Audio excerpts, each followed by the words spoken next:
If you would have been in our pre-show meeting to see the look Pete had when I go, so do you know? And Pete has this look at going, bro, what are you talking about? Pete thought I was messing with him. Jason, I mean, you guys know I work third shift, and I worked third shift last night. I haven't opened our Discord, so I figured everything was normal from when I went to bed this morning. So I had no idea where Jason was going with it. I was hoping it was going to be something positive, and then this whole card's been flipped upside down, and we lose one of the most generational fights in recent memory. Arman Tsarukyan rematching Islam Makhachev. I mean, two guys at the top of their career. Something that there's been a lot of weight going into this fight, and something I did not expect to happen. So, welcome to Fight HQ, guys. Holy shit, this is crazy. Okay, yeah, okay. So, you know, my brain's scrambled at the moment, but I'm trying to figure things out because I know my lineup construction is going to be a mess because I personally thought that Tsarukyan's line was way too cheap for a competitive fight. Even though I did like Islam in it, and now I'm going to have to pivot to the other option. So what's up, Jason? Hello. So if people are tuning in and they're like, what the hell are you guys talking about? So about 20 minutes ago, Dana White announces that we have a change in the main event as Arman Tsarukyan called the UFC last night at 1 a.m. Pacific time, mentions that he was having issues with his back and that he was not going to be able to compete tomorrow night for the UFC lightweight title. The UFC calls Renato Moicano, who was already going to be the backup fighter, and they said, hey, do you want the title fight tomorrow night? And he goes, yes, I'm in. Then the UFC Dana White calls Islam Makhachev, says, lets him know what's going on, and Dana says, Islam's response was, brother, I'm the champion. I'll fight anybody. So now we have a new matchup, Islam Makhachev versus Renato Moicano. Beneil Dariush is now off the card. When we talk about from a DFS perspective, Beneil Dariush was actually one of the underdogs that I was going to be targeting for my core lineup this week just because, and me and Pete were talking about this right before the show. It's like, you know, hey, what underdogs do you like? I mean, you know, I think there's going to be heavy ownership on Merab Dvalishvili tomorrow night because of that price tag. I think that it's a wide line. It's wider than, you know, when I first started doing my research, I was surprised by that. But, you know, Ritter is another underdog that does stick out to me. But this is one of those weeks, Pete, where like we got a ton of 9,000 fighters. We got, you know, like there's an A600 fighter that I just, you know, she's gone to decision to every one of her fights. I don't really trust her. It is it's going to be a tough roster construction, and I understand that people are now going, when we're talking about game theory, going to look at Islam Makhachev as they might view him as a free square. Yeah, I mean, stylistically, I think this is one of the worst matchups that Renato Moicano could pull. But, I mean, you take the opportunity, you know, like you take the opportunity because, let's be real, I don't think Renato Moicano was ever going to get a title fight unless a situation like this arose. And it certainly happened because I thought that he was, I mean, you told me pre-show, I mean, he's on a 6-fight win streak in the lightweight division, which is absolutely crazy. He's kind of turned the narrative around within his career where it's like the durability's always been a question mark, but I'd never viewed him as elite. I always viewed him as like, you know, mid-tier, but I mean, you can't deny what he's been doing, what he did to Benoit Saint Denis. It could be perhaps that we were way too high on Benoit Saint Denis or that too low on Renato Moicano. Now, I don't think that Moicano would have, you know, I know they're teammates, but I don't think he would have beaten Arman Tsarukyan. I think you could go through a ton of these different fights and see like, well, I don't view Moicano over that fighter. I definitely don't view Renato Moicano over Islam Makhachev. He's what's he gonna do? He's gonna out-grapple Islam? I mean, a back take could change everything. Yes, it would be very, very surprising. But as far as straight wrestling, yeah, okay. That's not going to happen. You're not going to take down Islam Makhachev. His striking is improving, but it's not good. Moicano's got durability concerns to the body, to the head, dealing with a southpaw striker. I mean, it's a complete flip of the slate and flip of stylistic clashes. So, I mean, happy for Moicano. I have to tell you, I'm happy for Moicano because the guy's excellent on the microphone. I think, you know, he's going to put some eyeballs onto the matchup, even though you just lost one of the best fights, in recent memory. But realistically, I don't think that he has much of a chance.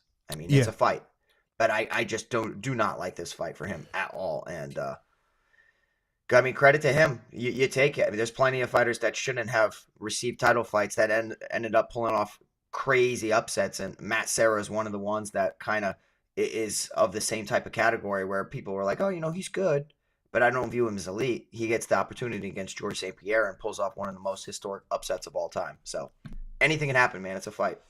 Hey, when opportunity knocks, you got to answer that door. And for Moicano, he has answered the door. He just tweeted a little while ago, hey, guess what? I'll be world champion tomorrow. God is so good. Thank you for all the support. And speaking of Beneil Dariush, Dana White's quote was, we'll take care of Beneil. We'll get him figured out. AKA, Beneil Dariush is getting a fat check to not fight tomorrow, probably getting his show money and probably a little bit more. But also probably they're telling Beneil Dariush, just be ready, just in case something happens. You never know. Someone, say something happens with Great Dawson or Diego Ferreira. Maybe you step in that situation. So we'll see what happens there. But when we talk about game theory, I mean, you look at obviously the main event, co-main event. Co-main event, I think, is when we break down this fight, I mean, we'll try to get more into details on this. But, man, Merab, if you think he can successfully get takedowns, man, it is hard to avoid that $7,000 price tag on DK, $12 on FanDuel. I was surprised how wide of a line it is. I mean, I'm not shocked that Umar is the favorite there. I was telling Pete right before the show, you're not going to feel good either way, but you probably got to roster either Jamahal Hill or either Prochazka. I do favor one side in it, but I see either one of those guys getting knocked out. I don't like the fact that Jamahal Hill had to work his way down from 260 pounds to 205 pounds. That's to me is a big concern there. I do like the grappling upside of Reinier to Ritter against Kevin Holland. The $9,900 price tag on Payton Talbott, man, that is. If you're getting the Payton Talbott, I think that then you're saying you have to roster Merab Dvalishvili. Yeah, I mean, so I'll tell you basically what my lineup was going to be. And I was trying to avoid all these fights that were very difficult to judge. And if I didn't have a real confident read on it, I was just going to, pass and hope for a low score, not necessarily try to be the Mr. Perfect and predict every outcome correctly. I thought Serghei was way too cheap. So he was my punt of the week. I just think I didn't even care because I didn't think he was going to win. I thought it was going to go long. I thought he had wrestling upside and scramble upside more than anything, and volume at that price tag. So it's like, yes, Islam's most likely going to dominate. It's going to be a hell of a fight. I just need Serghei to get 50 plus, and I thought that was probably realistic because I expected a competitive decision. And I think probably even more than that, like 70 is probably around where it could be. That's gone. That's out the window. So I was going to be stacking that fight, and now you can't stack the main event. I mean, Renato Moicano and Islam Makhachev just doesn't make any sense. I just don't see pathways for Moicano to have success for volume and to score well. I think stacking a flyweight fight makes a ton of sense because of volume, because of the weight class, because of the activity. The likelihood that it goes full distance. So 25 minutes for Merab Dvalishvili and Umar Nurmagomedov makes a ton of sense. I do like Umar a lot in this matchup just because I have questions about the success of Merab Dvalishvili within the wrestling department. I think that's his clear game plan. He has to every single fight. And his pace and pressure break people. He's at a broken price tag at 7,000, and most time you're not going to find champions as such a significant underdog, especially when they're one of the most work rate type of fighters we've ever seen. So, but there have been serious matchups in the past where Merab has struggled to secure takedowns, and it's been a lot of cage control. Jose Aldo fight is one to mention, and that's kind of like. Jose Aldo has some of the best takedown defense of all time within the divisions. So, does Umar hold up to that? I don't know. Now I think with Serghei off the table, and if you don't think Merab has actual upside, I mean, what are we doing for underdogs? I mean, because it's pretty simple. You got two takedown artists in Reinier and Eileen Perez at 7,900 and 7,600 respectively. Outside of that, you're going to be dog hunting. I mean, my man Beneil Dariush is off the card. I feel for him more than anything because I felt like it was a nice matchup, a winnable fight against a guy who's on the up, but he has a path to victory, and I think it could have helped him get his career back on track, or he could have just completely fallen off the rails. Now I don't know what happens for Beneil. Like, I really don't know what happens for Beneil. And then now we're looking at Carpenter, Ferreira, Elekana, Tercios, Spivac, Gafarov, Barcelos. It's like, holy shit. I mean, you got to be unique if you want to get up to Payton Talbott, as you mentioned. I mean, you're going to have to be really unique. You need Barcelos to do well and not get finished. You need Gafarov to do well and not get finished. You need Spivac to pull off an upset, make Jailton Almeida stand up and beat his ass standing up. You need Ricky Tercios to not be an idiot and get clocked or start just shadow boxing from 10 feet away. You need Elekana, who's on short notice, to actually do something against a knockout artist in Guskov. You need Ferreira to not get ragdolled and land a knockout shot against Grant Dawson. Oh, and you need Clayton Carpenter to pull off an upset over the runt of the litter, if you will, of the Nurmagomedov team of Bekoev. So I think, holy moly, man, it's a lot. And I kind of just broke down everything in a little bit, but where do we go from here? And thank you, everybody, for joining us. We got, almost 150 people in the chat checking us out right now. If you hit that like button, get our likes up over 100, we'd really appreciate it. And happy to have you here with all this craziness. My God. Yeah, and the other thing, because of the salary situation this week, there's a fighter that I'm interested to kind of see where his ownership ultimately ends up at, and that's Zachary. You get the change in opponent going from, Dumas to Azamat. Azamat, the LFA middleweight champion, made two successful LFA middleweight title fights. Take this fight on a week notice. They're both price tagged at $8,800 on DraftKings. So if you're looking, Zach Reese may be the leverage play of the week this week if you do like him. But man, he got a tougher matchup. He did not get an easier matchup. He got a tougher matchup. Azamat was a guy that was going to be getting the UFC in the near future. Once you've made multiple title defenses LFA, you know exactly where you're going to be. Of course, if you want to take advantage of the offer, Stochastic has for the Fight HQ listeners, get 15% off any other MMA packages. All you got to do is use that promo code Fight HQ. The link to that is in the description of this video, or if you're listening to us on the podcasting platforms, it's there as well. But Pete, let's get it right. And by the way, also, we do have our DraftKings contest. It is live. Link in the description below. Let's get right into it. The main event, Islam Makhachev taking on Renato Moicano. Renato Moicano, 8,700. Islam Makhachev, 9,400. He's $23 on FanDuel. Moicano, $17. And you kind of you talked about this a little bit a couple of seconds ago, is stylistically you just don't love this matchup for Renato Moicano. I mean, when I was thinking about his matchup against Beneil Dariush, I was sitting there going, man, like, if he doesn't get this thing to the ground, I don't know how he beats Beneil Dariush.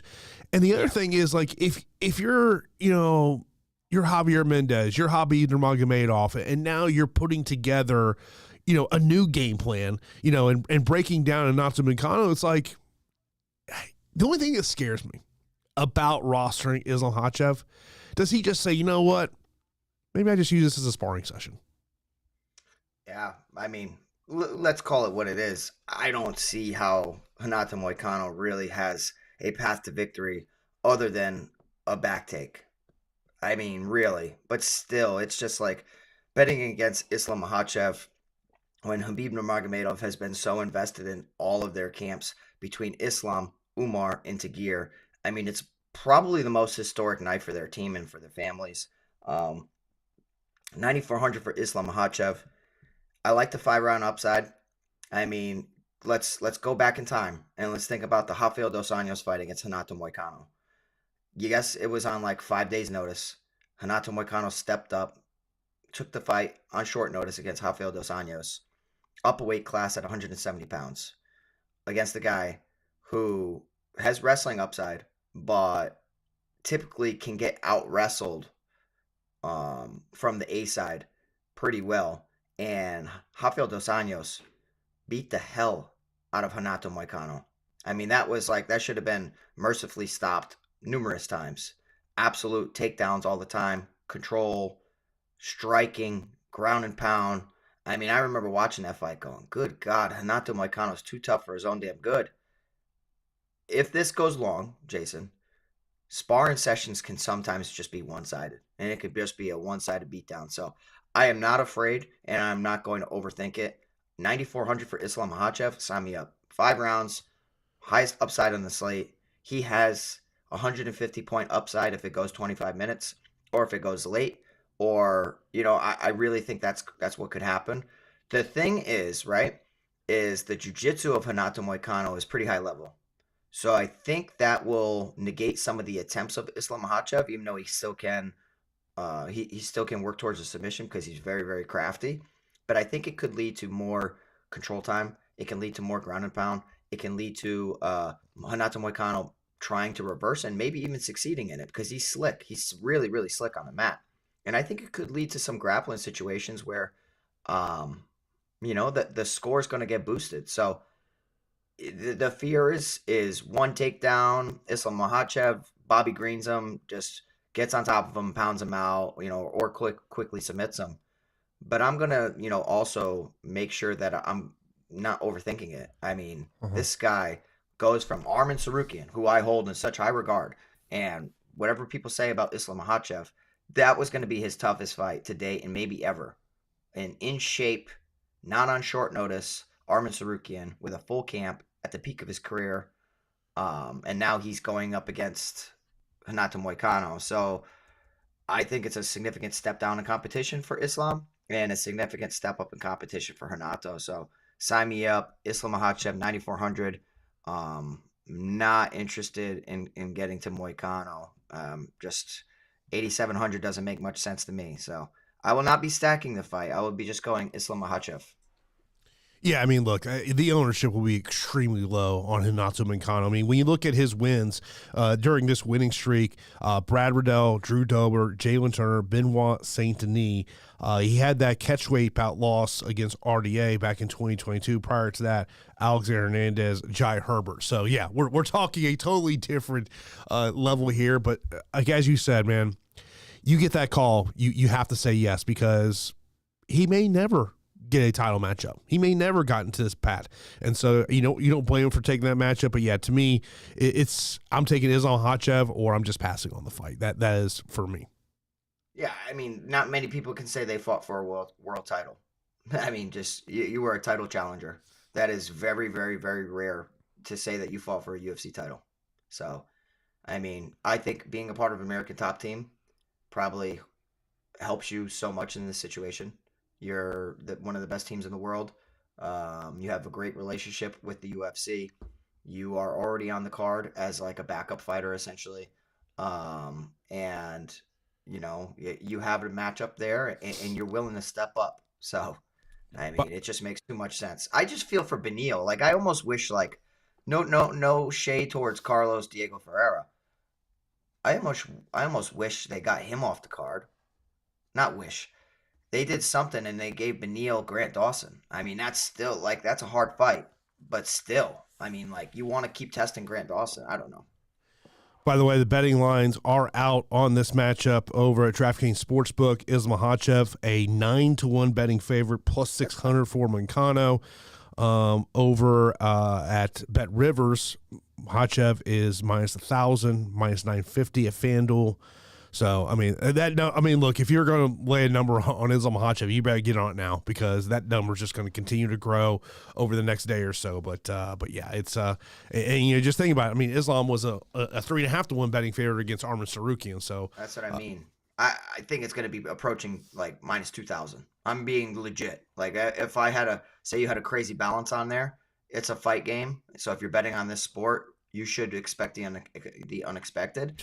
But, like, I would throw the balance on it because I think, like, Habib's prodigy. So, like, come on. Yeah, I mean, look, and Islam is chasing history tomorrow night. If he successfully defends his title tomorrow night, he'll be the first fighter in UFC history to make 4 consecutive UFC lightweight title defenses, which is kind of a crazy stat when you think about it. Really? Yeah. He's currently tied with Khabib, Benson Henderson, BJ Penn, and Frankie Edgar. Yeah, I was going to say, I thought Frankie had that. Wow, my boy Frankie. Yeah, it's Holy moly. Yeah, one of those crazy stats. Let's move over to the co-main event. Is a bantamweight title. Merab Dvalishvili making his first title defense. He's challenged by Umar Nurmagomedov. Umar is a minus 280 betting favorite, plus 234. Merab is 7,000 on DK, $12 on FanDuel. Umar 9,200 on DK, and $21 on FanDuel. One of the things of thinking about this fight, Pete, is to me there's not a doubt in my mind of who is the better mixed martial artist, and that is Umar Nurmagomedov. And to me, it is more about the deficiencies in Merab's stand-up game. I mean, we know, what he is as a takedown artist and being relentless, and he's constantly going for it. So, one of the things of, when I was breaking down Umar this week, one thing is he's never been taken down in UFC competition. He's landed 5 takedowns in 3 different UFC fights. But of course, the one thing that does stick out to you is the fact of he's only fought 1 fighter in the top 15. That's Corey Sandhagen. Is that his fault? No, it's not. The UFC couldn't get people in the top 15 to take a fight against him. I mean, they tried, and Corey Sandhagen was the only one out there. But when we talk about from a DFS perspective, that 7,000 on Merab is if you do think he can get the fight to the ground, even in a loss, God, it's hard to avoid that 7,000. Yeah, so Merab is probably like a cash play for most people. He's a flyweight fighter. He is the defending champion. Flyweight fights tend to go the distance. The likelihood is very high that they go the distance. He has wrestling upside. He has volume, so he's not just going to sit back and just not throw anything. So there's so many reasons to like Merab here at 7,000. Now, that's for a cash perspective. From a GPP perspective, I don't know if he can touch his ceiling. And the reason I'm saying that is because I don't fully believe that he can impose his wrestling as frequently as he has in the past. Now, he's improved upon his previous fights, and throughout his career, he's matured inside the UFC, and this is a guy I've consistently doubted. So take this with a grain of salt. I've been wrong on Merab a lot. I'm the same guy that picked Peter Yan to beat him. I'm the same guy that picked Marlon Moraes, I think, to beat him. You know what I mean? I see these defensive deficiencies within his game in the striking department that I think my striking bias has led me down the wrong road. But now he's matched up with a guy who is like his equal, especially in the wrestling department. And the wrestling can nullify each other. And I do think that Umar Nurmagomedov can use his wrestling to keep it standing. But the best thing is that if a wrestling or grappling situation ensues, you can have a scramble with a reattack, with a counter, with counter grappling, where Umar can go and he can defend. He can even, reattack. He can start. And just that work rate, I still think that, nobody's going to get tired in this fight. But it's just a different look and it's a different feel. I don't think that it's impossible for Umar Nurmagomedov to go out there and land takedowns against Merab Dvalishvili. I think there's a clear jiu-jitsu disadvantage for Merab. I think that Umar holds the jiu-jitsu skill in this fight. It's just getting into a position where to utilize it. Looking for a guillotine, possibly. I'm not really in love with that for this fight. Getting to the back is something that Umar does pretty damn well. Sinking in a rear naked choke is great. With all that being said, there have been fights in the past where Merab hasn't had the best success with takedowns, and he's still gone out there and won. John Dodson fight is one where I remember that pretty clearly, and Merab went 2 of 20 in the takedown department. Dodson's a guy that has heavy hands, very agile, and solid takedown defense, and just good wrestling in general. He was able to make Merab work. Didn't go out there and get a win, but made Merab fight differently because he was unsuccessful with his takedown. Still, Merab won the fight. Jose Aldo fight, Merab pins him against the cage for the majority of the fight, goes 0 for 16 in the takedown department. But what do you hold value in as a judge? A guy who's just defending the whole time, or a guy who's pushing and attempting to dictate the fight, or get his opponent into a significant situation. So like Merab won the fight, but it really wasn't a great performance. So I don't think this is a long-winded way of me saying I don't think that he's going to have amazing success in the takedown department. If he can survive 25 minutes against Umar, I don't think he even needs to have takedowns. I think that he could just, with striking, the volume, just throwing a ton of stuff out there, I think is going to be enough at that price tag, especially with how ugly the underdogs are, in my personal opinion. I think he's very popular. So I'm going to just pivot elsewhere. I really am. I'm going to target Umar because, personally, I think he knocks Merab out. And I mean, this could be me going down, the road of just my striking bias, but I see too many holes in the defensive skills of Merab Dvalishvili to deal with the kicks. Punches, he could still get clipped. The leg dexterity that Umar Nurmagomedov has is probably up there with Zabit Magomedsharipov. And that's a name that a lot of people don't even really remember.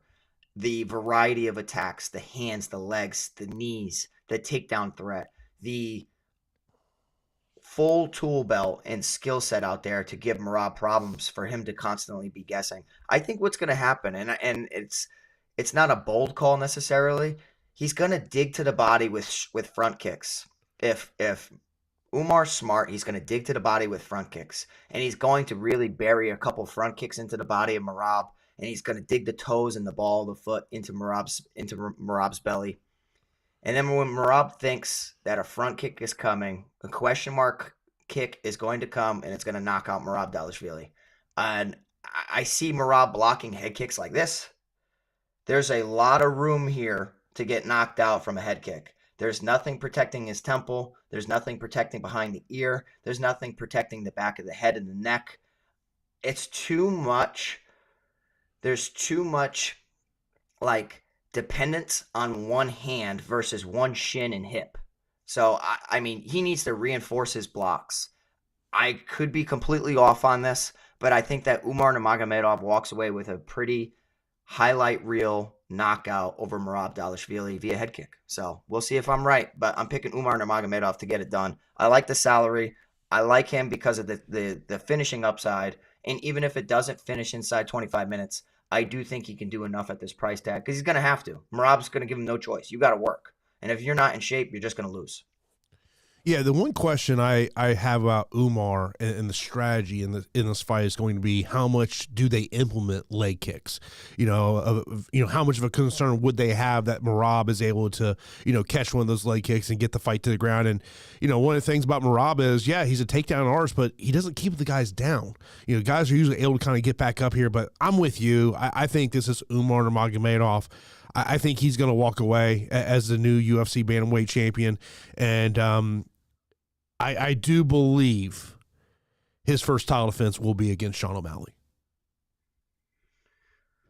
Sean's kind of screwed. There's some good wrestlers, and that was not a good look. Like, Sean needs to do everything he can to striker. I mean, you can only avoid for so long, but I think Umar's the real champ, and or the uncrowned king, if you will. And I think that we're going to see a nice showing. I mean, Marlon Moraes nearly beat Merab Dvalishvili. There's so many fighters that nearly beat Merab. I am not a Merab hater. I don't mind him at all. I think he's so good and he throws so much volume.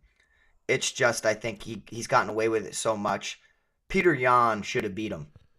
But Peter Yan just fell into just not knowing. Peter Yan also shells up and hides, and so he doesn't know what's coming next. He doesn't keep his eyes on him. I think Umar's going to see everything, and he's going to counter well. So I'm big on Umar this weekend, and I'll go down with the ship if I'm wrong.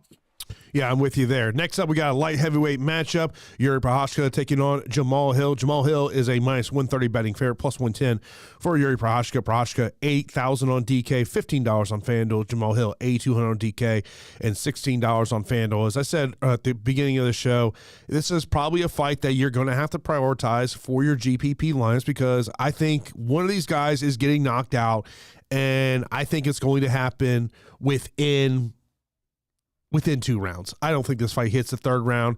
I think if you're looking for a parlay piece, maybe I haven't looked to see what the line is to under 2.5 rounds, or even fight doesn't go a distance, might be a little parlay piece I might put in if I'm trying to build 3 and 4 leg parlays here tomorrow. Pete, well, I have concerns on both sides of the fight, and I don't know if you have the same concerns. First off, you have Jamahal Hill coming back from Achilles injury. And not to Daniel yesterday on my other podcast, he kind of brought up this point. He says, when you look at it from the NFL aspect of, we've seen guys come back from that Achilles injury, and it's taken really long for them to get back to where they were. And their thing is, Jamahal Hill admitted this week he was as much as 260 pounds. So working your way all the way down, that's a concern there. On the Jiri side, I'm just concerned about Jiri just getting knocked out. And Jamahal Hill's going to be the pick for me in this one, but it would not surprise me if Jiri Prochazka goes out there and wins by knockout. Yeah, so let me tell you, sometimes I try to avoid this fight because it gives me a headache and I lose sleep at night and I don't know what the hell's going to happen. I can't avoid this fight. Jamahal Hill, Jiri Prochazka, somebody's getting knocked out. And if not, I think it's going to be one of the best kickboxing fights we've seen inside the octagon in quite some time. Jiri brings it, Jamahal Hill brings it. I do think that there are some durability concerns, mainly on the Jiri Prochazka side, and also fight IQ concerns. I mean, he talked about, he's gonna keep his hands up this fight. It's like, bro, I mean, my God, you're 35 fights in, you just had an epiphany to keep your hands up. So, I think him being loose and fluid and his hands coming from his hips a lot is an angle that a lot of people are not accustomed to. But you can't bang like that. You cannot bang with your hands down because eventually you're going to get caught. You're not dealing with big gloves. You're in there with small gloves. And never mind the hand wraps underneath the small gloves. And once you get knocked out, that button's easier and easier to press. So, I mean, we just saw Jiri Prochazka take a head kick, from Alex Ferreira. And he had a good performance against Alexander Rakic, but I liked Rakic in the spot. I didn't like Rakic coming off of the layoff, but I still had to go with my guy. Jiri's a guy that I never really thought was going to be champ, and I didn't think he was going to have as much success as he has inside the UFC. It's been tough lately, but I'm pretty sure I picked Volkan to beat him, and I thought I was looking good. I'm like, this guy doesn't keep his hands up. I know he hits really hard. He's got good takedown defense. But Volkan wobbled him. This guy is just, he gets hit. He's hittable. And I think that Jamahal Hill can hit you a lot. And Jamahal Hill's been a guy that I've been down on. He seems average. But when he gets in there, the volume boxing, the hands, even the power, and just the aggressiveness shines through. He's mean. I definitely think if you compare who's meaner, as silly as it sounds, Jamahal Hill is trying to hurt you at all times. Prochazka is a martial artist, so he's going with the flow. He's going to try to hurt you, but I don't know. I think Jamahal Hill is he'll hunt you down. He's got that killer mentality about him. I like the fact that he does switch stances, but I think his best work comes from that lead hand in the southpaw position. That lead hook, I think, sneaks around a lot. He also throws it as an uppercut. I'm going to give edges to southpaws majority of the time if it's a close fight. I don't have to worry about Jamahal Hill's durability as much as Jiri Prochazka. I know you talked about the weight concerns. I know so many guys that get fat after fights. I know so many guys that, balloon up. I know so many, and it's not like he's a lighter guy. So I don't hold that as much of an issue.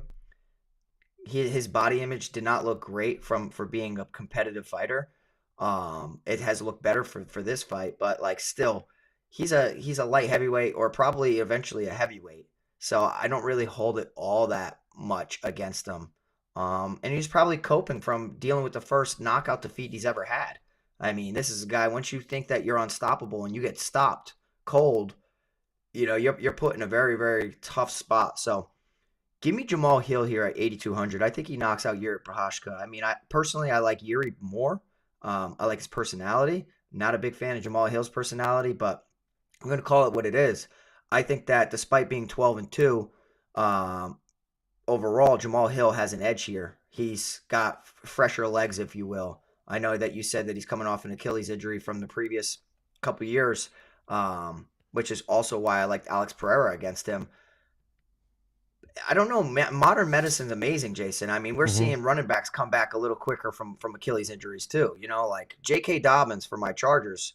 Nobody wanted to touch him. He had a pretty solid year for us this year, coming in off an Achilles injury, and yeah, I don't know. I'm going to be picking Jamahal Hill here to knock out Jiri Prochazka, but this is one where you got to increase your exposure to both of them, even more so the Jiri because of the lack of good underdogs in my opinion. So give me Jamahal Hill to knock him out. Yeah, saw it here in Tampa. Chris Godwin was trying to come back from a dislocated ankle to play in the playoffs. I just was like, how is this possible? Modern medicine is a crazy thing in terms of that. But yeah, it's, one of the things, to me, the smart game plan for Jiri would be to try to take Jamahal Hill down. But I just don't see that happening. I mean, that to me would be the clear path. And I think if you're Jamahal Hill and if you go out there and you put on an exciting performance, we both know the UFC really does not want to give Ankalaev the title matchup, even though I think that's what's going to happen.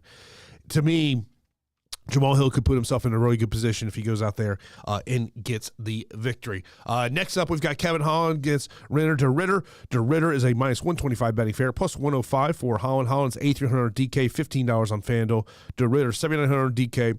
And $16 on FanDuel. Mentioned earlier, I do like the potential grappling upside here of De Ridder if he's able to take it down. Personally, I don't love Kevin Holland at 185 pounds. I think he's a guy that should be at 170. If there was a 175-pound weight class, he'd probably be ideal for that weight class.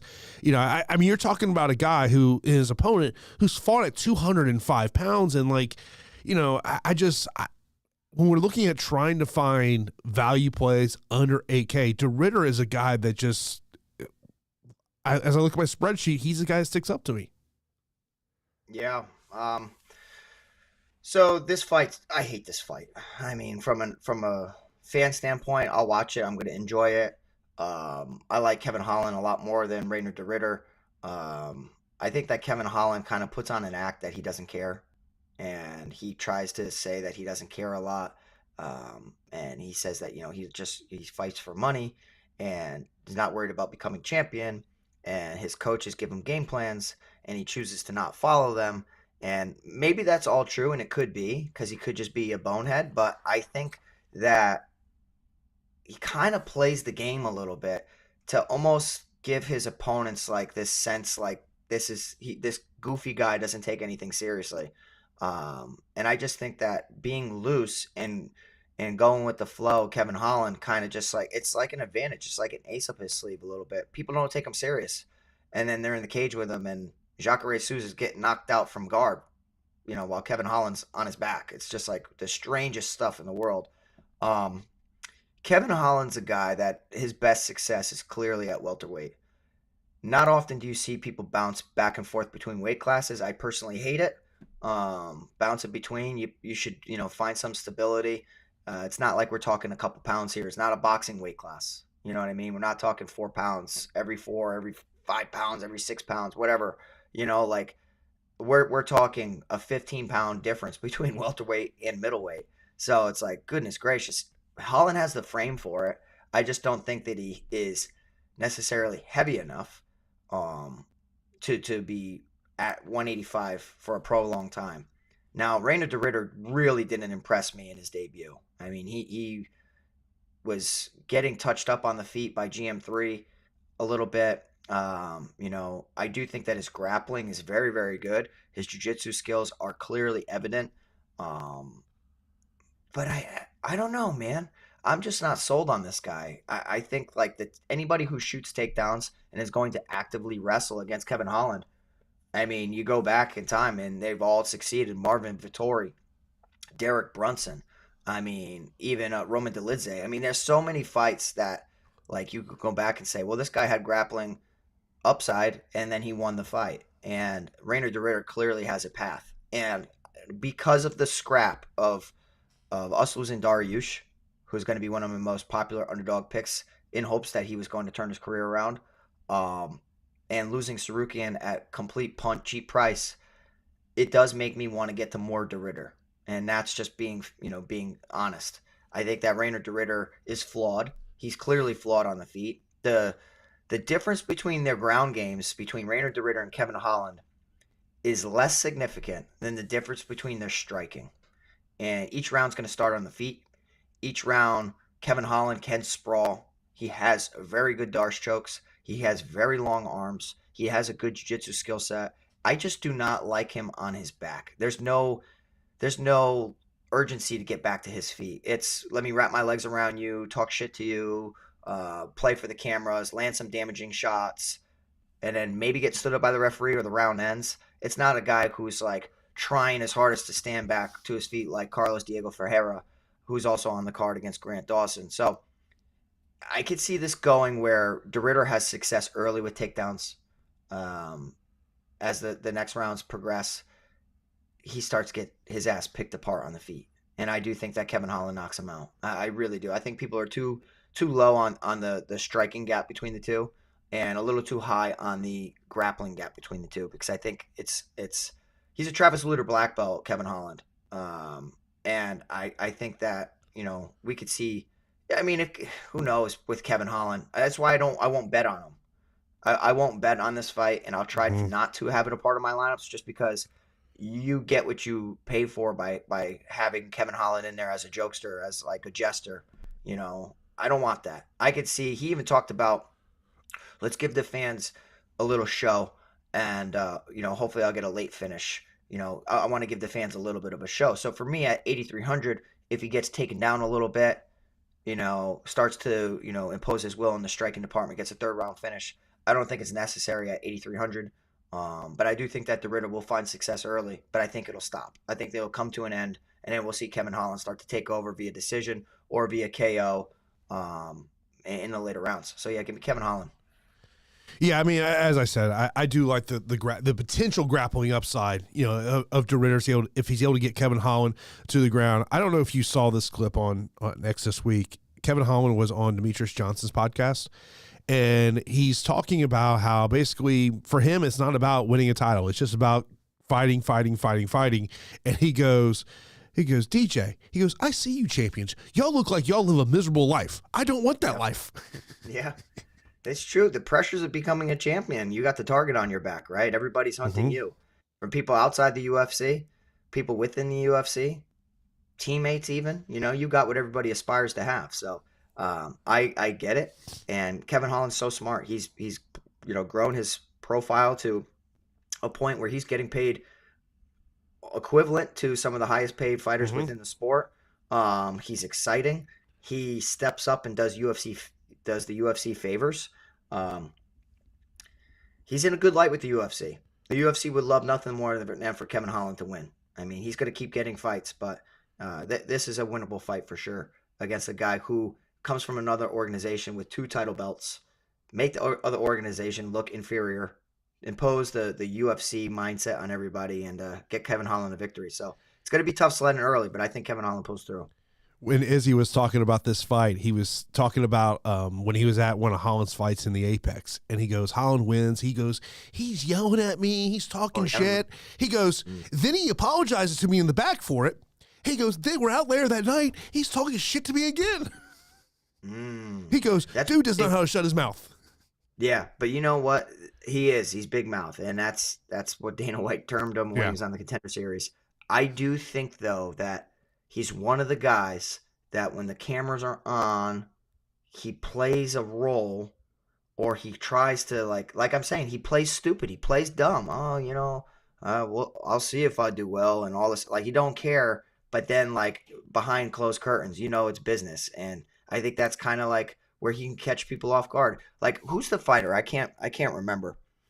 Where if they're friendly to you, it's my boy. It's my boy Cowboy Cerrone.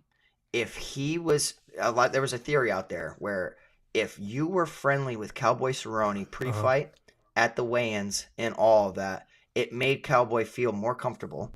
And if you became friendly with him, he performed better under that circumstance than if there was true animosity, or you like you showed some intense intense stare down or whatnot. Like the Nate Diaz fight is what kind of made people think of that and say like, well, when Diaz, they went back and forth with each other. Look at how that fight turned out and how he responded to that. So, I think it could be similar. It could be a similar situation.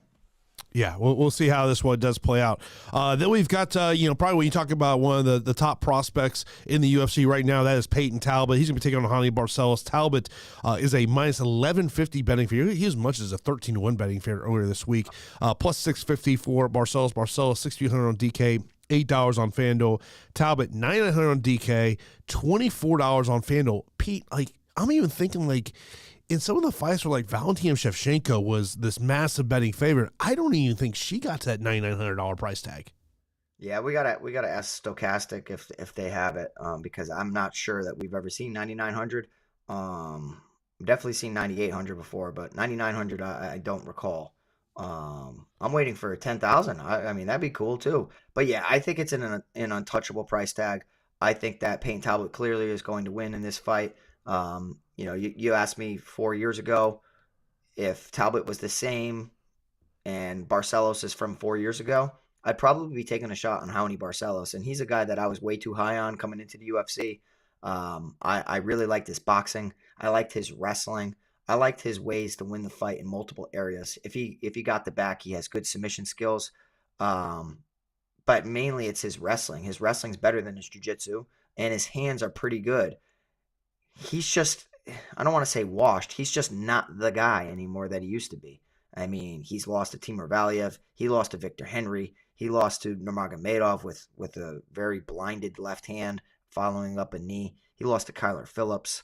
I mean, he's going to go out there and shoot takedowns against Payton Talbott. And Payton Talbott better be ready to defensively wrestle, because if this is just a boxing fight, I think that Payton Talbott's just way too tricky, way too good. Timing's there, speed's there, power's there, and just the variety of attacks is there for Payton Talbott to put on a masterpiece.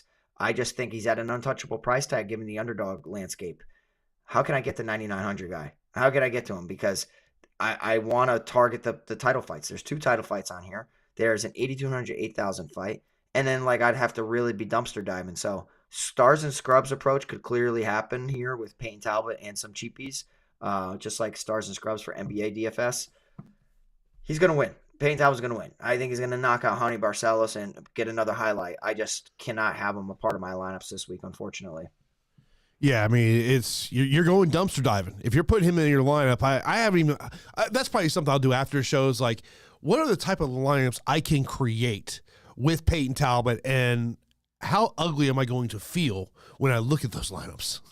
Yeah, well, you and I, we feel ugly every day, but we're going to feel uglier. Whoa. You speak for yourself. we're going to have to get some really ugly names on there. But I tell you what, Payton Talbott, the most easy combination is with Merab Dvalishvili. I mean, that's Payton Talbott, Dvalishvili. Now you figure out the rest. You have to have that happen. And you probably have about $8,500 in salary left over, if I had to guess, maybe less than that.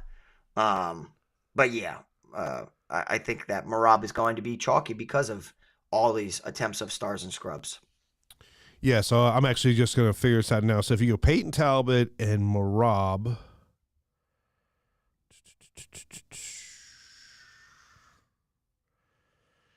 your average remaining per player, 8,275. Okay, so say I want Jamahal Hill. Okay, then you got to go dogs. And the problem is there's Kevin Holland at 83. There's nobody at 84. There's nobody at 85. You got Carol Hosa at 86. Moicano at 87, who's shit. You got 8,800 between 2 fighters. One guy's the underdog at 8,800. The other guy, Bekoev, is 8,800 on short notice. So it's just that mid-range is trash, absolute trash this week. Yeah, I mean, just looking at, if you just said, okay, your core build is going to be Merab, Jamahal, and Talbot. So now your remaining average per player is 8,300. I mean, so you just start looking at under 8,000.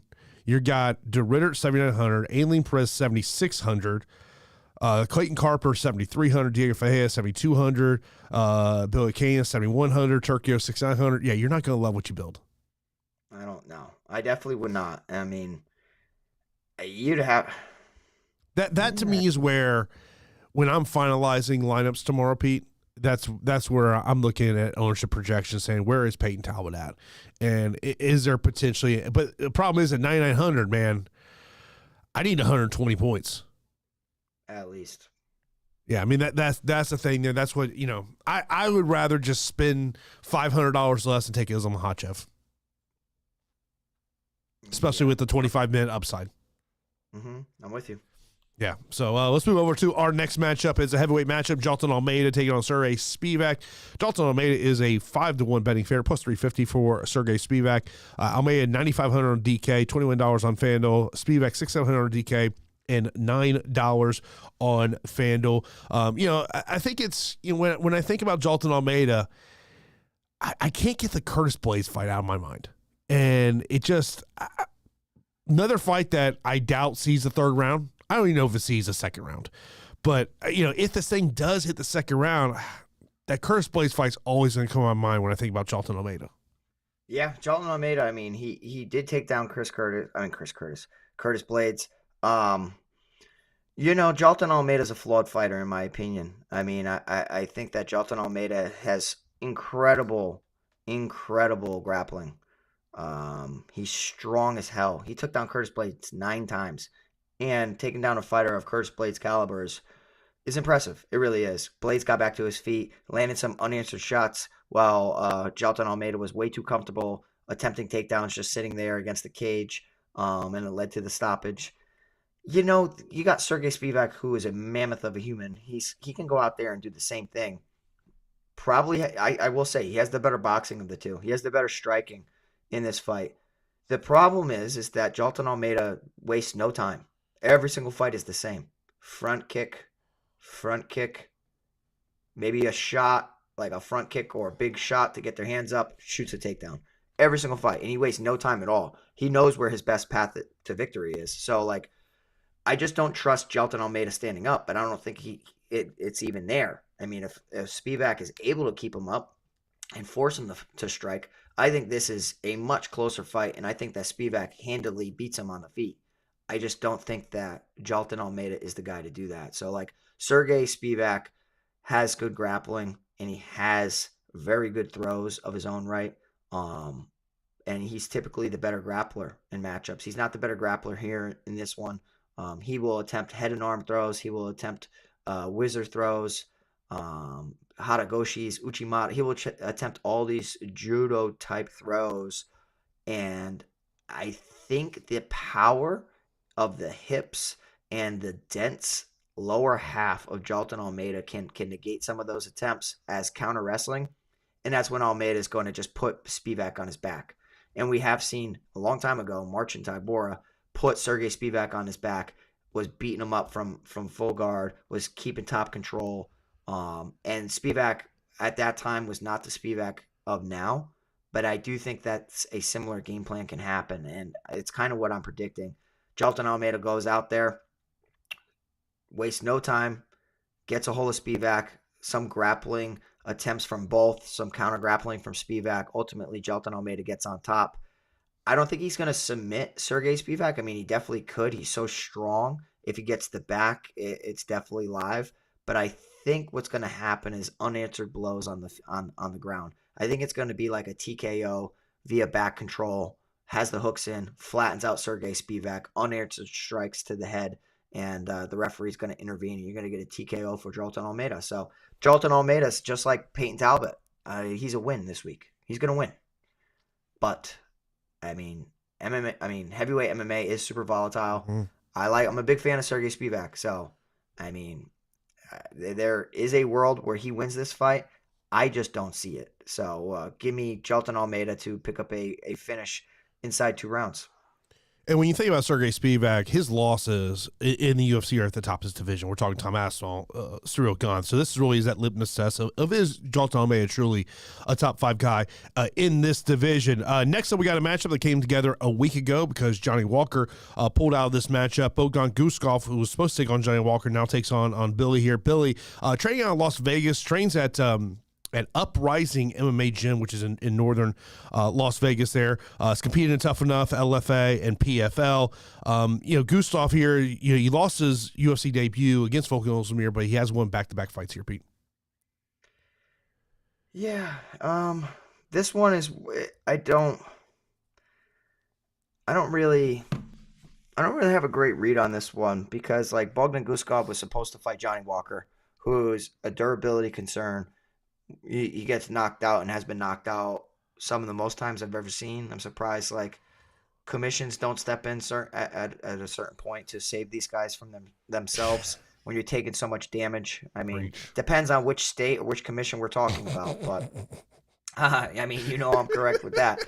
But Johnny Walker fight was a nice fight for Bogdan Guskov to go out there and land a shot. I mean, I saw like a 15-year-old kid knock out Johnny Walker in a boxing gym because Walker threw a haymaker at him and got caught with a counter left hook. So the chin of Johnny Walker's gone. He's out of this fight. Bogdan Guskov's going to get a step up a short notice replacement. And I actually think that the short notice replacement, Billy Elekana, is interesting. And the reason he's interesting to me is because I had no exposure to him and I wasn't going to get any. But now that I have to because of no Dariush and no Sarukian. So I actually don't hate the fact of getting to the underdog in Billy Elekana. And the reason I think that he's interesting is because he's a southpaw. He throws some good punches. That he's fought in the PFL before, so he's kind of had some big event experience in the past. Definitely not the same as the UFC. Lives in Vegas, so I like the fact that he's training jiu-jitsu in Vegas, cross-training for MMA. He just looked at the weigh-ins. He weighed 5 pounds underweight, which is a little odd. 5 pounds underweight for the UFC debut on short notice. So, yes, he may be undersized, but I would be more fearful in a situation where he's going up against a grappler. He's going up against a striker. I'm not really all that concerned about being underweight. Sometimes you're just in ridiculous shape that you come in a little light. And also if you're afraid of missing weight, sometimes you just overcompensate. I've done it in the past and I've come in a little underweight. Yeah, if you look at Elekana on the scales, he looks pretty damn fit, like really fit. And his striking skills are there. He has decision win equity because he's been the distance before. I know that he can go 15 minutes. Whereas Bogdan Guskov, the only time he's been 15 minutes, he's lost. So it's just like, yeah, he's KO or bust in a way. Bogdan Guskov was hit with big shots and lost against Volkan Ozdemir via rear naked choke. He has been knocked out in the past in round 1 against the Vyacheslav Vasilevsky back in 2020. But I think this is going to be a kickboxing fight. And it's going to be a kickboxing fight. And the guy who holds some wrestling upside just to kind of like, reverse position against the cage and maybe attempt a takedown if it's close is Billy Elekana. So, I mean, if you're looking at it on paper, Bogdan Guskov should win this fight, no problem at all. But I think it's going to go the distance. I think it's a 15-minute type of fight. Billy Elekana seems very, very tough. He's trained with some tough guys. He's fighting out of Vegas. He's in shape. I am interested here. I think I'm going to pull the trigger and get to more exposure. I mean, this is a guy that's fought at 205 pounds. Back in 2023, he had a bout at 185 pounds. But ever since that, it's been 205, 205, 205. And today he weighed in at 200. So I don't know what his goal was, maybe to possibly return to 185. But the guy's fit. So give me the guy in Billy Elekana as a low volume decision win over Bogdan Guskov, or at least doesn't get killed early. So give me Billy Elekana here to pull off an upset. Look, you're gonna have to take some chances on this card, and right. And short notice guys are not a bad idea to take a little bit of a chance on there. Next up, we got a lightweight matchup. Grant Dawson taking on Diego Ferreira plus 200 betting, underdog minus 245 for Grant. Grant's $9,000 on DK, $18 on FanDuel. Diego $7,200 on DK and $12 on FanDuel. Obviously we've seen. I think one of the things when I think about Grant Dawson is I think about really how his game has truly evolved since making the move down to South Florida, an American top team. Of course, he started with James Krause early on in his career, ultimately made his way down to South Florida here. And Diego is very quietly, he's won back-to-back fights. It was one of those things of when I was doing my research, Pete, I was like, wow, I had totally forgot he's won back-to-back fights.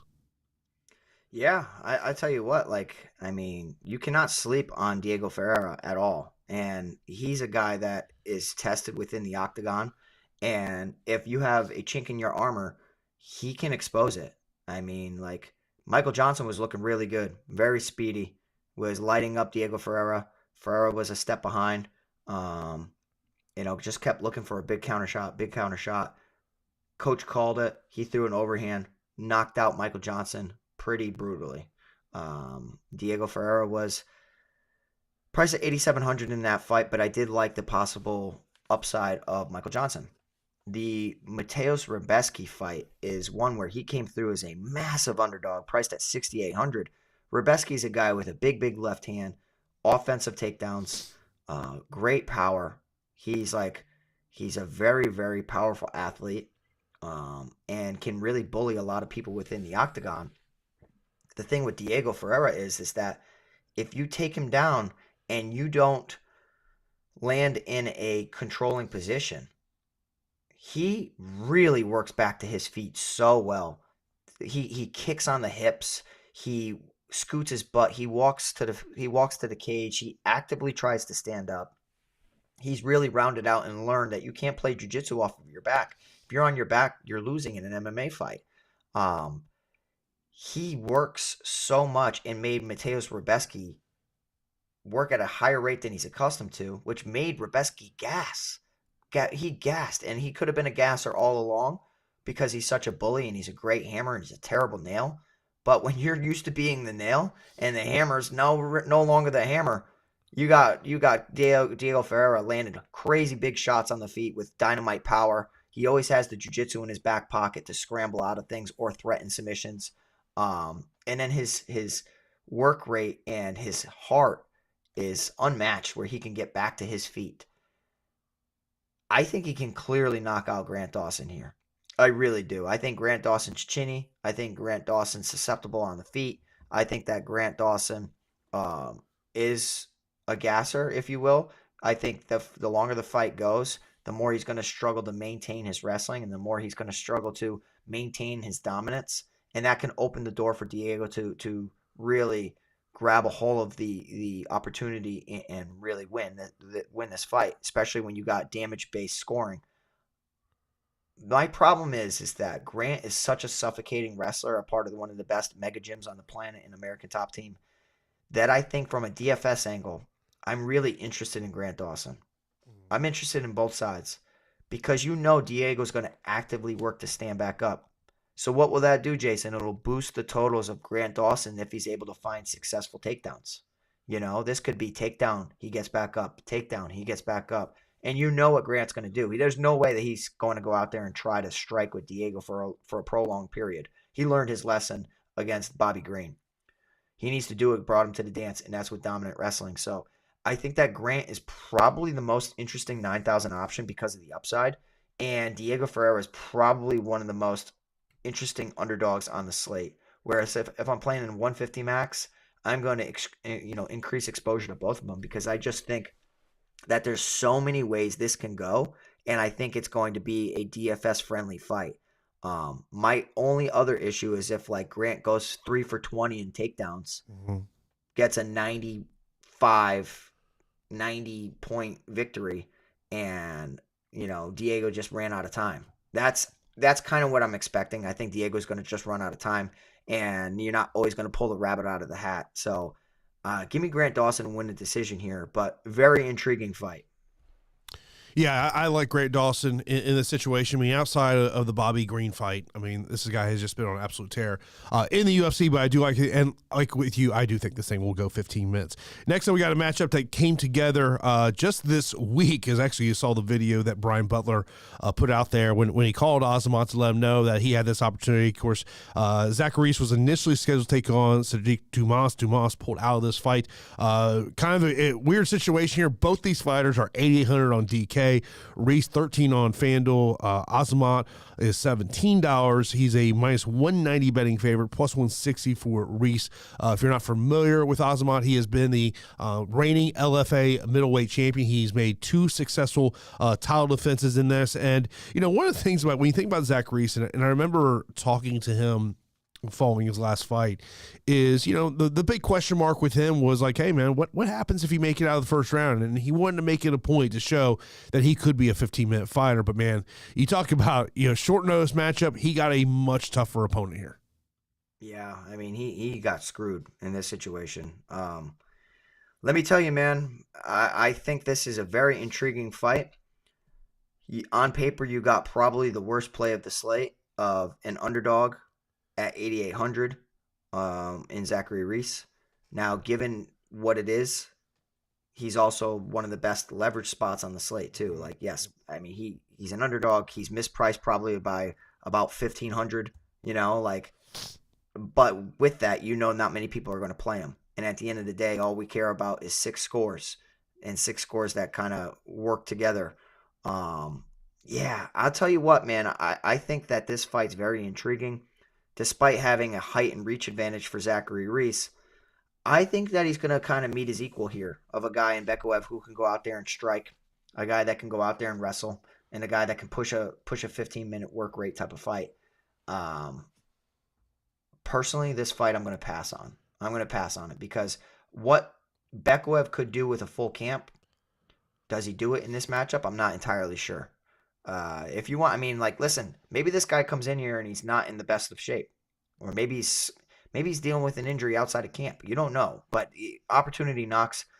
You fight and then you figure it out later. I think that Bekoev is the fighter I'll be picking for this matchup, but I really wouldn't be surprised to see Zachary Reese to go out there and a guy who's got 3 UFC fights go out there and pick up another win when nobody really thought that he could do it. I just think from a build standpoint, I don't see the tremendous upside. I mean, Zachary Reese's ground game is absolutely legit. He's been training out in Thailand for quite some time now, working on striking.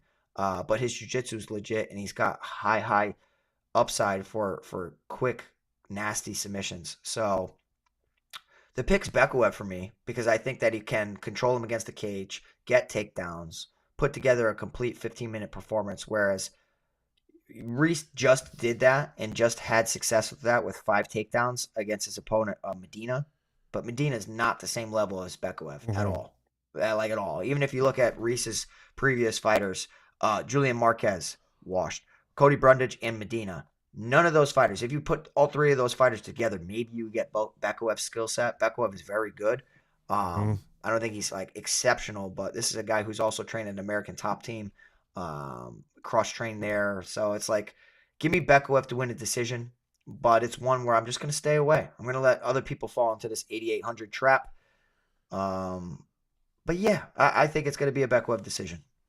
Yeah, I'm with you in terms of that. By the way, if you do have a membership over Stochastic, they actually have updated their ownership. They updated about 7 minutes ago, so you can go over there and check it out. And the Moicano projected ownership is way lower than I thought. Really? Oh, man, shit. I got to see this.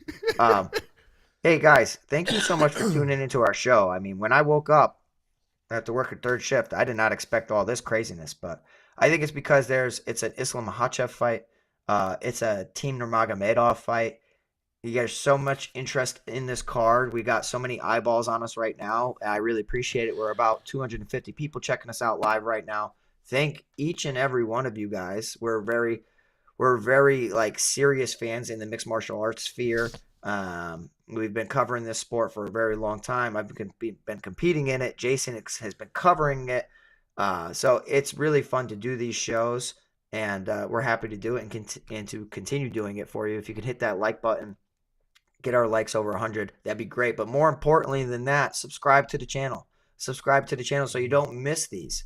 Whether it's an Islam Makhachev Team Nurmagomedov fight or the worst fight card ever. Guess who's here breaking it down? Your 2 boys. So we do it from a DraftKings angle. We talk about it from an actual fight in a promotion, in a fighter angle, in a reporter angle.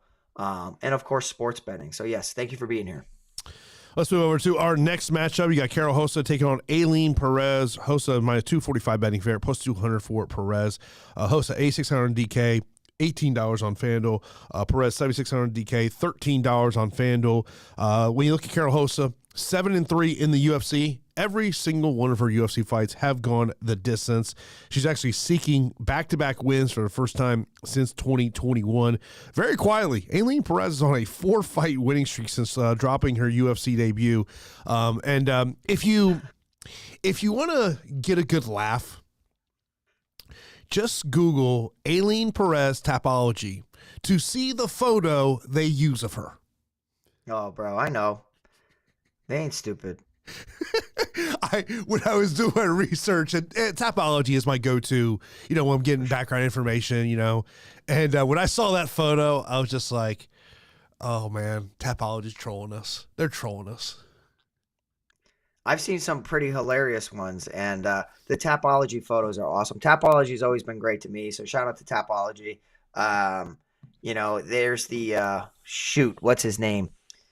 Moicano Americani probably has the best Tapology photo. It's him, and he's surrounded by like 9 women and all this and that, looking like a gangster out of a video game. He's so silly. I like how they allow that to happen. But yeah, so this fight, Aileen Perez, she knows what she's doing. I mean, she's got eyeballs on her. She's an OnlyFans girl, but she might be the only OnlyFans girl with success. I mean, she goes out there and she knows her path to victory, and it's getting takedowns. She's an excellent wrestler. She's a shitty fighter in the 3rd round. So, you have to be very careful because her cardio is always sketchy, and she's kind of been dodgy about, squeaking out wins or, not getting finished. I do think that, the better fighter in this matchup is clearly Carol Hossa, in my personal opinion. I think that Carol Hossa is a very, very talented fighter, one who can also get takedowns, which could be an angle that Aileen Perez is not necessarily accustomed to. I mean, Carol Hossa has taken down Jocelyn Edwards 4 times, Vanessa Mello twice, Lena Landsberg 3 times, Penny Kiadzan once against Yana Santos. And the strength of schedule clearly favors Carol Hossa. But at the end of the day, if you're getting taken down, that strength of schedule doesn't matter if Aileen Perez is just able to control you for, 15 minutes or 2 of the 3 rounds and win a decision as long as she doesn't get finished. The Sarah McMahon fight is one where I think a lot of people will draw parallels to, where they say, well, Sarah McMahon took her down 4 times and, controlled her for almost 11 minutes. What do you think Aileen Perez is going to do? McMahon's one of the most Olympic-level wrestlers we've seen. She's absolutely fantastic. So one where her MMA career doesn't necessarily show how talented she really is. Aileen Perez has a similar skill set, yes, but I don't think she's going to go out there and Ashley Evans Smith or land 10 takedowns. The Lucy Pudilova fight, I think, is a little bit more around what I'm expecting. 2 of 8 in the takedown department, 8 minutes of control time. Carol Hossa starts working her way back into the fight, and then you're going to have the damage, the leg kicks, the striking gap of Carol Hossa. It'd be the difference maker. So I find it being a little similar to the Kevin Holland fight and the Reinier de Ridder fight. Reinier, all the takedown upside in the world, just like Aileen Perez. The striker, Kevin Holland, and Carol Hossa, they can defend some takedowns. They have shown a susceptibility to be taken down. They can land strikes on the feet. There's a big, significant edge in their favor on the strikes and standing up. I think the grappling and the wrestling is closer in both fights than people are kind of expecting. At the end of the day, you just got to win 2 of the 3 rounds and not get finished, and you win the fight. But I think as long as the fight stays standing, Kevin Holland picks apart Reinier de Ridder, and as long as the fight stays standing, Carol Hossa picks apart Aileen Perez. So I think that I'm gonna go with Carol Hossa to get taken down, but eventually work her way back up, reverse position, or just start over in the next round and then start to weigh on Aileen Perez and win a decision here. So Carol Hossa, the better mixed martial artist in my opinion. I think she wins the decision. Yeah, I agree with you there. I just hate the price tag. Yeah. There are people in that range I'd much rather get to. I would rather spend $300 less and get to Kevin Holland than spend $8,600 to get to Carol Hosa. And I mean, look, Aileen Perez has maximized her platform on the UFC to maximize her revenue outside of fighting. Best way, I guess that's about the best way to put it. Yeah. I mean, hey, who's stupid here? Us or her? I mean, I think that, I would make my speculation would be she probably makes 2 to 3 times more. Yes. On OnlyFans than she actually does fighting. 100%. There's a reason why several fighters don't fight anymore.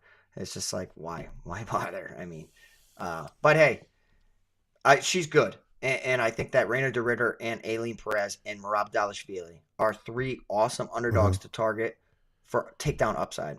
It's just, can they get the takedowns? Can they not get killed? And can they,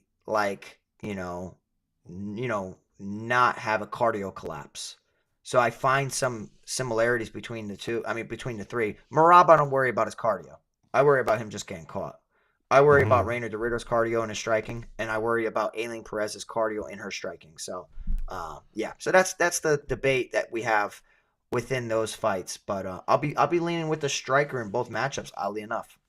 Next up, we got a matchup between Nakamura and Gafarov. Gafarov, a plus 425 betting underdog, minus 650 for Nakamura. He's 9,600 DK, $22 on FanDuel. Gafarov, 6,600 DK, and $9 on FanDuel. We look at Reinier here. He is first fight in 11 months. He is a product of that road to the UFC series. And, we're starting to see, the UFC is one of the things they've been quietly doing is really building up that region over there. And Nakamura is a guy that, he's one of the biggest betting favorites on this card, Pete. Yeah, I really like Reinier Nakamura. I still do worry, though, that he's a little green for MMA. He's 9-0. He's awesome. He's a fantastic national wrestler. He's got pretty damn good hands. The strength of schedule on the road to the UFC is subpar, if you will. But he did what he should. He went out there and he knocked out Toshiyama Kazama in round 1. Really, really quick. Got two knockdowns, quick finish. Scored 139.5. Okay, that's awesome. Fernie Garcia, a guy that has really, really struggled inside the UFC. He went out there and he scored 85.4. And I was just like, man, I really feel like Reinier Nakamura could have done a lot better in that situation where, we had him attempt 3 submissions, had almost 10 minutes of control time. Fernie was attempting a submission. Fernie was landing the total more total strikes in that one.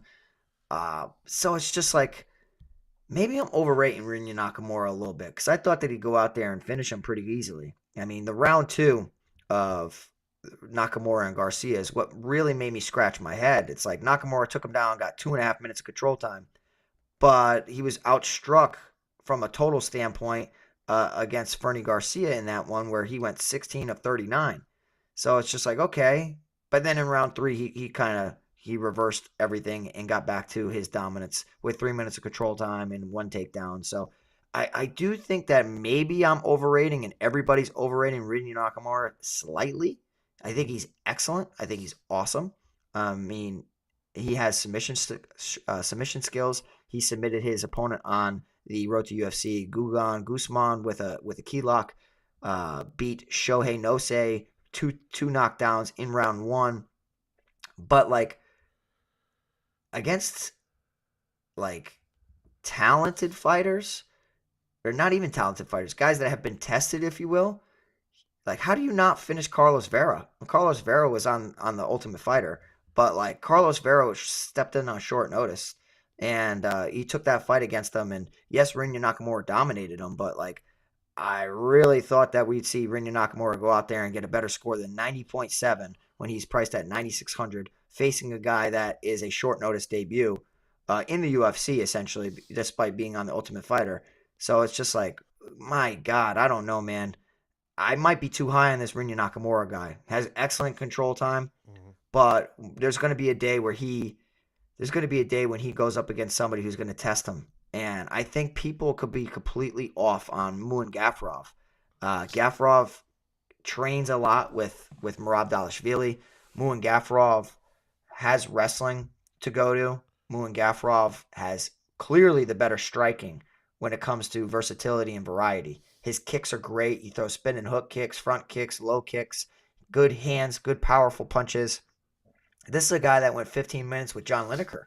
John Lineker throws absolute bombs.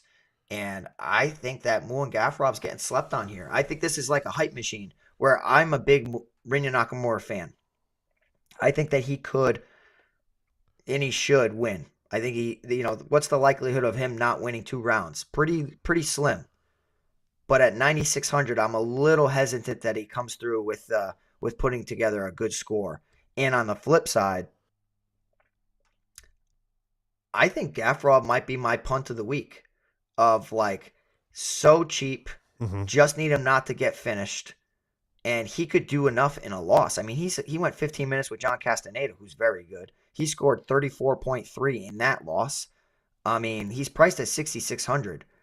He gives you a ton of flexibility. I still pick Nakamura to win 2 of the 3 rounds, but we're talking numbers here, and I need some flexibility to spend up. I think Gafurov's a very, very good, like, absolute punt play if you're avoiding Dvalishvili and you don't think he has any success. I think Gafurov could have success here. So 6,600, I will increase my exposure. But as far as a straight-up pick, Rinya Nakamura will still win 2 of the 3 rounds.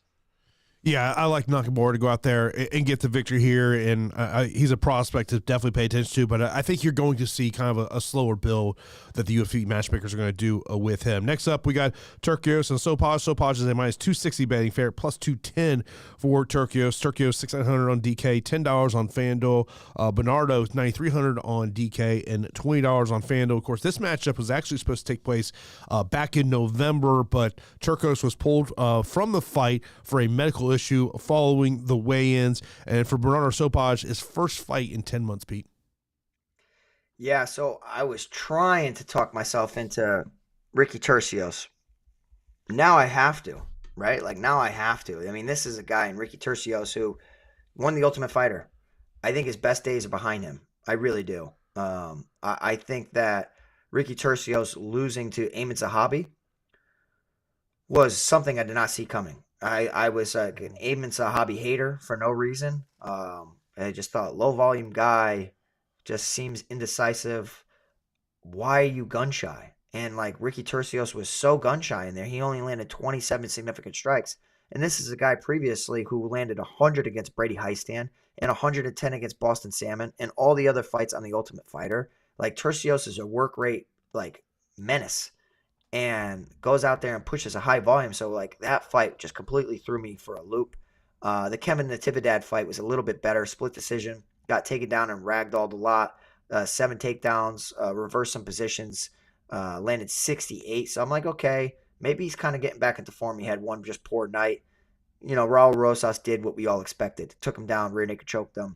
4 takedowns, 1 rear naked choke in the second round. So like, what Ricky Turcios is going to show up? Ricky Turcios from the Ultimate Fighter? Probably not.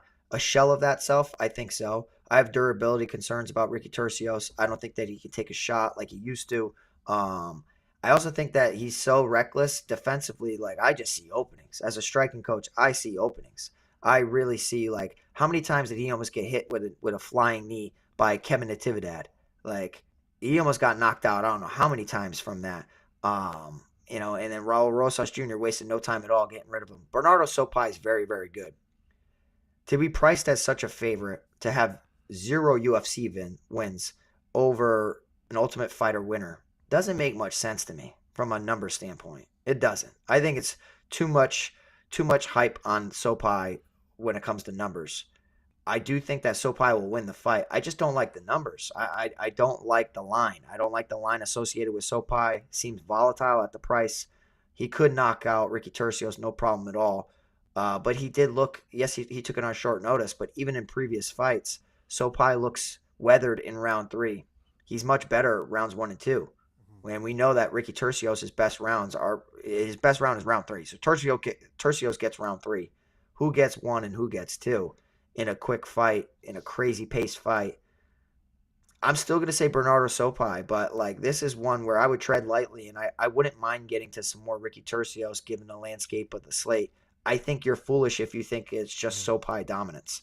Sopai could, and he should maybe, but like I don't know. I just remember like Katona being underdog so many times Mm-hmm. at like as an Ultimate Fighter winner, and I just remember saying like, why the hell did I like let these betting lines influence me? He was Ultimate Fighter winner. That's a grind. That is an absolute grind. That's an impressive feat. Um, but is Tercios the same as he was? Katona the same as he was? I think that Katona is a better form of himself than what Tercios is right now, especially when Tercios, I believe, was pulled from the fight last time, Yes. due to medical something. So like, give me Bernardo Sopai, but in a 150 max, don't X out Ricky Tercios. I think that there's definitely a path for him to win a decision here. Yeah, I do like Bernardo in this situation, but and look, we're going to be looking to save salary, and if you want to go dumpster diving, maybe Ricky Turcosi, guys, maybe he gets that third round stoppage if he gets down 2-0. Then our opening fight tonight will be Tagir Ulanbekov taking on Clayton Carpenter. Tagir a minus 320 betting fair, plus 250 for Carpenter. Carpenter 7,300 on DK, $11 on FanDuel. Tagir a 900 on DK. And $20 on FanDuel. Tagir does have a 4-inch reach advantage in this matchup. This is his first fight in 13 months. His last fight was that submission win against Cody Durden. Was scheduled to fight back in June, but he missed weight by 3.5 pounds, and the fight was canceled. Yeah, I mean, quite odd. I'm big on Team Nurmagomedov this week. Mm-hmm. I mean, I always am. Habib Nurmagomedov is my favorite fighter of all time. Um, and I'm invested into the team. I'm buying in. I love it. I love watching the Mighty Mouse episode where he went and got to train with Islam Makhachev, Tagir Ulanbekov, Habib Nurmagomedov, and Umar Nurmagomedov. So I am a big fan, and I could be biased in the situation. Clayton Carpenter's nasty. Let me just tell you, Clayton Carpenter is good. He is so damn good. But Edgar Chairez, Juan Camilo Ronderos, and Lucas Rocha are not Tagir Ulanbekov. This is a massive step up of competition. Now, he has the skill set to do exactly what Tim Elliott did. Go out there, get some takedowns, just be be active, get some top time, avoid submission attempts from Tagir Ulanbekov, and just make them work. If you can get top time or you can get takedowns, and you can just stay active on the feet, then I think that Clayton Carpenter can win the fight. It's just an unlikely outcome, in my opinion. I think he's too hittable on the feet. People don't give Tagir's striking enough credit. I think that is for being 125 pounds, for being as tall as he is, he could put on a jab clinic. I wish I could like bet on how many jabs or straight punches Tagir Ulanbekov lands in this fight, because I think that he's going to land a ton. And then I also think that if Clayton Carpenter attempts takedowns, he may get one, but he's got to be mindful of his neck. He's a Brazilian Jiu-Jitsu brown belt, so like Clayton Carpenter's good on the mat, but I still don't think he's on the level of Team Nurmagomedov, Tagir Ulanbekov. And I think that the wrestling upside is heavily in favor of Tagir Ulanbekov. He's clearly the better wrestler. But yeah, I like Tagir here. I really do. I think that he gets it done. I think Clayton Carpenter's really good. I think this is going to be a win in like 3 years where Tagir has it, and it's aged very nicely because I think Clayton Carpenter is going to dominate a lot of his opposition. So give me Tagir Ulanbekov. I think it's a little too soon for Clayton Carpenter. Too big of a weekend for Team Nurmagomedov. Give me Tagir. Yeah, I mean, we talk about backing teams a lot on this show. And it's just, how do you not back team Nurmagomedov at this point? We see what these guys go out there and do there. Samuel, appreciate your super chat. We'll get to your questions right here in a moment. Let's get right into our straight up fight picks. The main event, give me still Islam Makhachev. Islam Makhachev. I will go Umar Nurmagomedov. Umar Nurmagomedov. Give me Jamahal Hill. Jamahal Hill. Give me Renato to Ritter. Kevin Holland for me. So then Payton Talbott. Payton Talbott. Jailton Almeida. Jailton Almeida. I'm gonna go Guskov, man. You made some great points on Billy though. I mean, yeah. I mean, it's just. I think it's more of a DFS play than an actual straight up pick. But I'll still ride with it just because it might as well. Give me Billy, but I think it's more of a DFS play. I'll go Grant Dawson. Grant Dawson. Azamat. Yeah, Azamat. Hossa. Nakamura. Another salary play, but Nakamura. Sopaj. And Tagir. Let's get into some questions. We'll start off with what Samuel had to ask there. Appreciate the super chat there. He goes, road to the Manchester Series, over under 7.5. Will this type of card to have more or less underdogs part of lineup construction? Favorite captains, MVP plays. Thanks for all your amazing process and work, guys. Much appreciated. 7.5. So we have 13 fights now.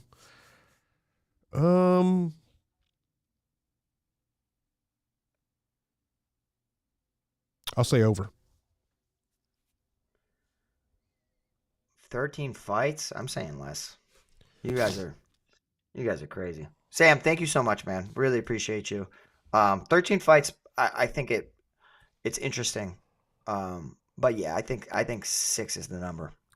Yeah, I mean, in terms of having more or less underdogs part of lineup construction, I think it really comes down to is who, who's your top 3 fighters in your lineup. That to me decides how much underdog diving you're going to have to do. Yeah, well, I mean, guess what, Jason? You have no choice. The mid range sucks. Yeah, so you have to have 9,000. So like, I'm with you, and you love the mid range like I love the mid range. Like I love staying in that 8,000 to 8,900 price tag.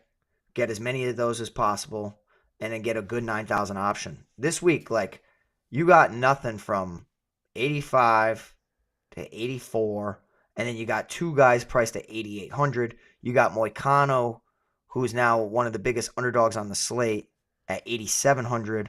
It's just a mess for me. Yeah.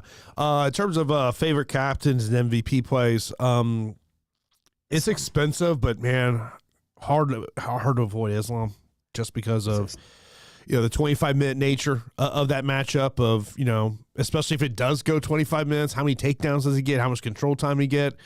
He could very easily go in there and just starch Moicano and within one. I mean, that very well happen. Umar, I think, could be a very interesting one, especially could he score multiple knockdowns in that matchup? I think that's another one that sticks out to me. I think they're the safe captain and MVPs. But then I think if you maybe you want to look at maybe someone like a Jailton Almeida could be an interesting captain MVP, to get away from the ownership of Makhachev and Umar. I mean, look, if you like Merab Dvalishvili, he could score huge. Yeah. If Merab wins, he's winning via decision. And that likely means Merab got at least 10 takedowns, if not more. And it's going to be a massive score. Yeah, you're completely right, Jason. Well, I'm glad you agree with me. You are. Hey, after these questions, remind me. I have to tell you something, okay? But after these questions. Okay. Value plays under 8K and a core on DraftKings. So if we look at value underneath 8K, you got to look at Merab. I think DeRitter, as I mentioned, potentially if he can utilize that size advantage, I think that he's going to have. Aileen Perez, interesting takedown upside, especially if she can get up early in that matchup. Yeah. Outside of that, is there anybody else that really sticks out to you as a value? Nah, I don't want Barcelos. I don't want Spivac. I'd have some Tercios. I'm not on the Dvalishvili side, so I still have to get him. Just give respect to him. What are you going to get out of Elekana?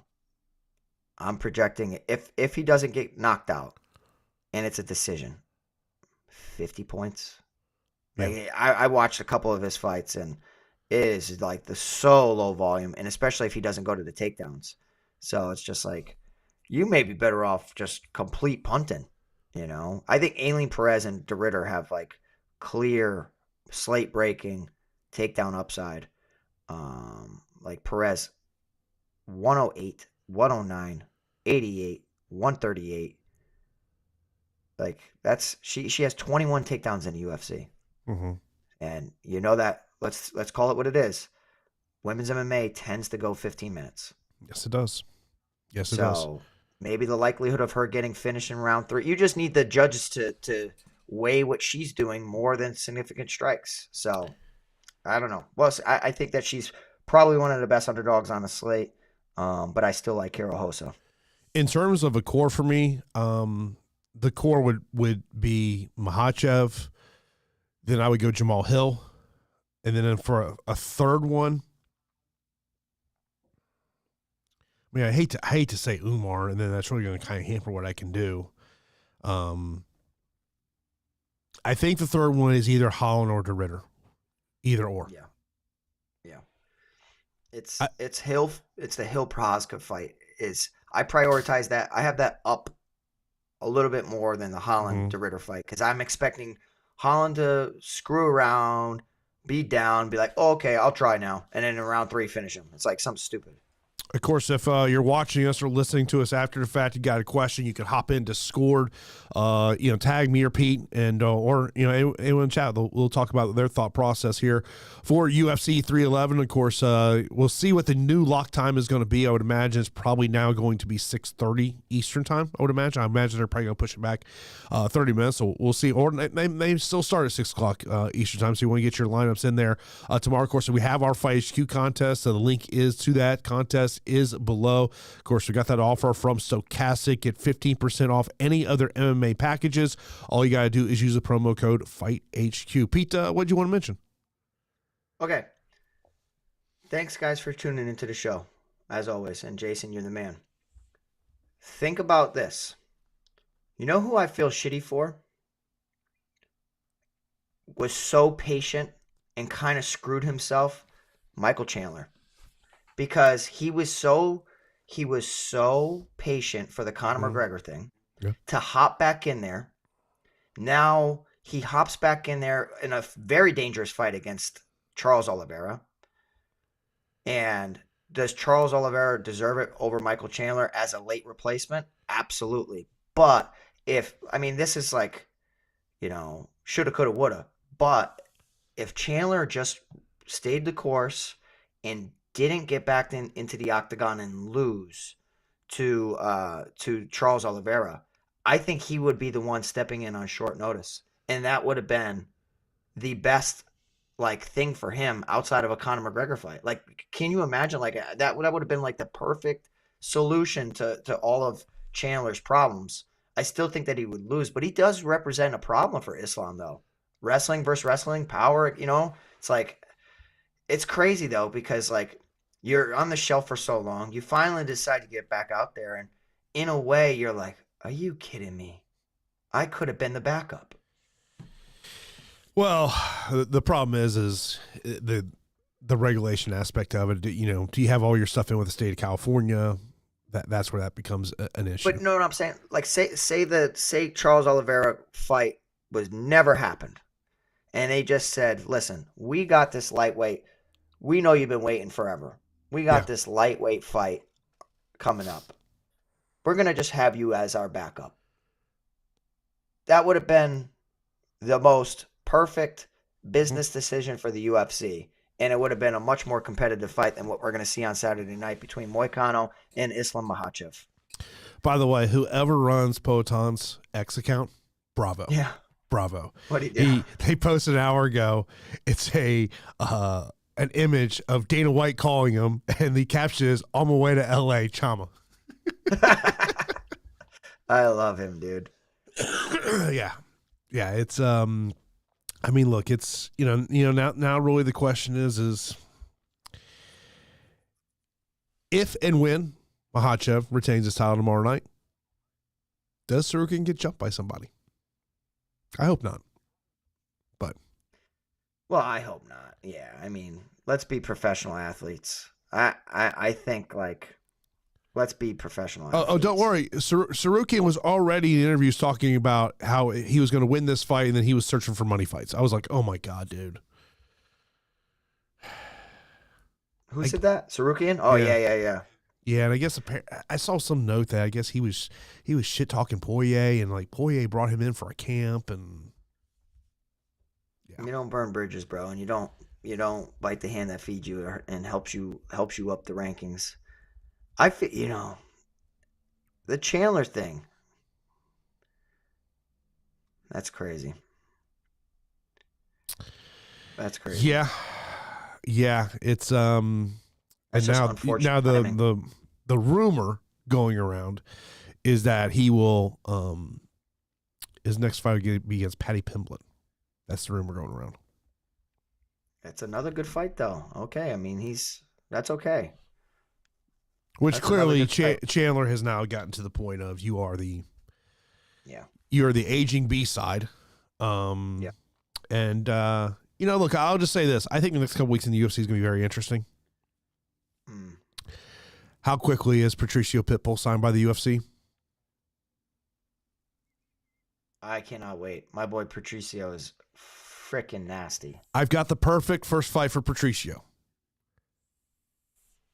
Who? Volkanovski.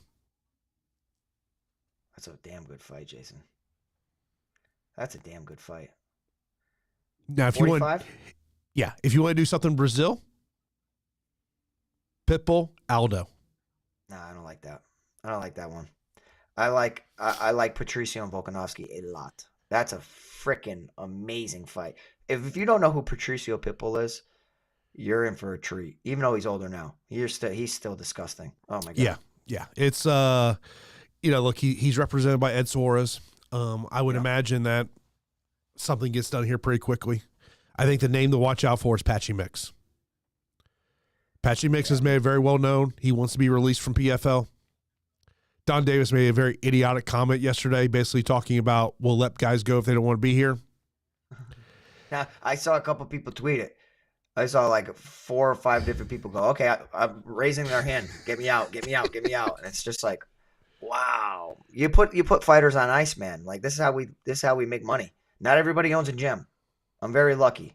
And I kind of set my future up, and I'm still, trying to balance everything. But like, not everybody runs a gym, and not everybody can coach. Not every athlete can become a coach. A lot of them don't have any interest.